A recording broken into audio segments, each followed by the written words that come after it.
News 18 से बात करते हुए लोकसभा के रुकन जुगल किशोर शर्मा ने कहा कि अगर अधीर रंजन चौधरी और Ghulam Nabi Azad one nation one election committee के रुकन बन जाए तो कोई शोरगुल नहीं होना चाहिए, क्योंकि गुलाम नबी आजाद पहले अपोजिशन लीडर थे और अधीर रंजन चौधरी उस वक्त के पार्टी लीडर हैं। इन्होंने कहा कि अवामी फंड्स के गैर जरूरी इस्तेमाल को रोकने के लिए एक मुल्क एक इंतखाबात का नजरिया अच्छा है।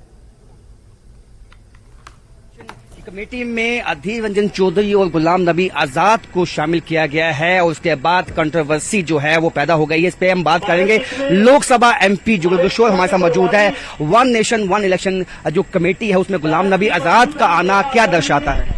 देखिए, जब देश आजाद हुआ और उस समय भी ये एक सोच थी कि भाई वन नेशन और वन इलेक्शन के नाते देश को आगे लिया जाए और वो क्रम जारी रहा। बीच में ये टूट गया था। मुझे नहीं मालूम कि वन नेशन वन इलेक्शन का ही आगे आने वाले दिनों में कोई ऐसा प्रपोजल या कोई ऐसी योजना है, लेकिन अगर ऐसा होता है तो हम उसका वेलकम और स्वागत करेंगे। उसके कई कारण है। देखिए, हमारा जो भारतवर्ष है और इसके कई प्रदेश हैं और एक नेशन है। पार्लियामेंट के इलेक्शन तो 5 साल के बाद होते हैं, लेकिन यहाँ पर विभिन्न स्टेटों के इलेक्शन जो है, कोई इलेक्शन 2 महीने के बाद, कोई इलेक्शन 3 महीने के बाद, और बार बार इलेक्शनों का दौर जो है वो चलता रहता है। उससे नुकसान ये होता है कि जो कर्मचारी इलेक्शनों में लगते हैं वो अपना जो दायित्व उनका जहां बनता है उसे छोड़कर उन्हें इलेक्शन के कार्यों में लगना पड़ता है।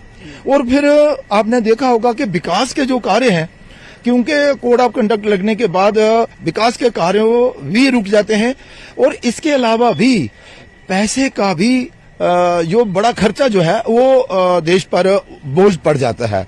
तो अगर ऐसा होता है तो हम इसका वेलकम करेंगे। गुलाम नबी आजाद का इस कमेटी में शामिल होना क्या दिखाता है? आपको लगता है कि भाजपा की तरफ जो कि विपक्षी पार्टी कहती है उनका झुकाव है, वो सही साबित होता है? नहीं, देखिए, पूर्व राष्ट्रपति इसके एक मेंबर बने हैं और ये पूर्व राज्यसभा के अपोजिशन के लीडर थे, ये एक मेंबर बने हैं। वर्तमान में जो इस समय अपोजिशन के लीडर हैं अधीर रंजन जी, वो इसके मेंबर बने हैं और भी बहुत सारे मेंबर बने हैं। तो इसमें कोई दो राय नहीं है कि भाई ये सबकी सलाह लेने के बाद, विचार मानने के बाद एक सहमति बनाई जाए और अच्छे सुझाव आए ताकि हमारा देश जो है वो तरक्की करे, आगे बढ़े और अपने आत्मनिर्भरता की ओर आगे बढ़े और आत्मनिर्भर हो। अच्छी पार्टियां हैं, कांग्रेस है, बाकी जो एनसीए पीडीपी जो इसको अपोज कर रही हैं, उनको क्या कहना चाहेंगे? देखिए, अगर हम ये कर रहे हैं तो ये कहेंगे ये नहीं होना चाहिए। अगर कहीं सरकार की सोच बनी वन नेशन वन इलेक्शन तो ये कहेंगे ये क्यों कर रहे हैं। अगर नहीं करते तो ये कहते हैं कि वन नेशन वन इलेक्शन क्यों नहीं करते। इनको तो विरोध करना है, किसी भी बात का विरोध करना है, सही बात को भी सही नहीं ठहराना है। यही आज मानसिकता जो है वो अपोजिशन और विपक्षी की बन चुकी है, जो देश हित में नहीं है। तो विपक्षी पार्टियों की कोशिश है कि सियासत करनी है इस मुद्दे पर और सियासत की जा रही है, लेकिन गुलाम नबी आजाद जो हैं वो लीडर ऑफ ऑपोजिशन रह चुके हैं, इसलिए उनको इस कमेटी में जो है वो सदस्य बनाया गया है। इस पर किसी को आपत्ति नहीं होनी चाहिए, ये कहना है जुगल किशोर जो लोकसभा सांसद हैं। कैमरामैन साइबर भट्ट के साथ राजन वैद, न्यूज 18 जम्मू।